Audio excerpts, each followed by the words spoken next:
ही supplement लोक का घेतात आणि काय होतं याच्या अगोदर मी तुला ना एक अत्यंत धक्कादायक आणि एक सत्य घटना सांगतो. नवविवाहित दाम्पत्य लग्न झाल्यानंतर ऑफकोर्स फर्स्ट नाईट, ज्याला आपण हनीमून फर्स्ट नाईट म्हणतो, त्या कपलची ती फर्स्ट नाईट असते.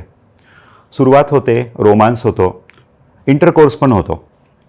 1-2 इंटरकोर्सचे अटेम्प्ट झाल्यानंतर तो जो पुरुष असतो त्याला अस्वस्थ वाटायला लागतं, घाम यायला लागतो, छातीचे ठोके वाढतात त्याचे, आणि त्याची जी बायको असते तिच्या हे लक्षात येतं की नाव ही इज नॉट कम्फर्टेबल, हा खूप अस्वस्थ आहे.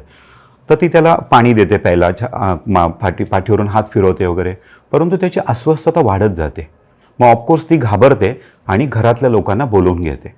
घरातले लोक येईपर्यंत हा कोलॅप्स झालेला असतो बघा. आणि मेन टाईम डॉक्टरांना बोलवलं जातं, कारण ही जी घटना असते ही सगळ्यांच्याच दृष्टीने अनाकलनीय असते. आणि ज्यावेळेस डॉक्टर येतात, त्याला तपासतात, त्यावेळेस डॉक्टर सांगतात की he is no more, he is no more. First night आहे आणि अशा प्रसंगाला या घरातल्या लोकांना सामोरं जावं लागतंय. मग ज्यावेळेस डॉक्टर खूप खोलात प्रश्न विचारतात, त्या मुलीला प्रश्न विचारतात, काय गं, काही झालं होतं का, तुमचं काही कडाक्याचं भांडण झालं का, काय झालं होतं जेणेकरून ही असं झालं. तर त्यावेळेस ती एकदम घाबरून गेलेली असते, साहजिक अशी घटना घडली आहे. मग ती सांगते की म्हणे ज्यावेळेस आम्ही रोमांस वगैरे सुरू केला त्याच्या अगोदर माझ्या मिस्टरांनी एक पान खाल्लं होतं आणि त्यांनी मला सांगितलं की हे जे पान आहे या पानाचं नावच आहे म्हणे पलंग तोड. पलंग म्हणजे बेड ज्याच्यावरती इंटरकोर्स केला जातो, आणि तो तोड म्हणजे तो पलंग तुटेल इतका स्टॅमिना वाढवणारं जे तुमचं पान आहे त्याचं नाव आहे पलंग तोड पान. अशा पद्धतीची पानं ज्या पुरुषांना लिंगामध्ये कमतरता जाणवते, लिंगात ताठरता कमी येते, अशी लोक अशा पद्धतीची पानं सर्रास खात असतात.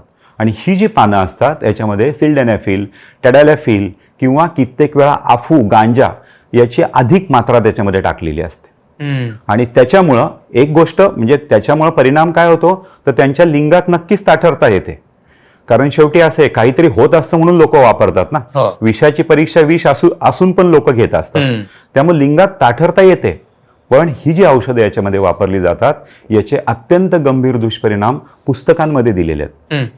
या सगळ्या औषधांचा सगळ्यात पहिला जो गंभीर दुष्परिणाम आहे तो म्हणजे तुमच्या हृदयाचे ठोके वाढतात, तुमच्या नाडीची गती अनियमित होते, तुम्हाला हार्ट अटॅक येऊ शकतो, स्ट्रोक येऊ शकतो, प्रचंड प्रमाणामध्ये तुमचं डोकं दुखू शकतं. हे सगळं पुस्तकामध्ये दिलेलं आहे.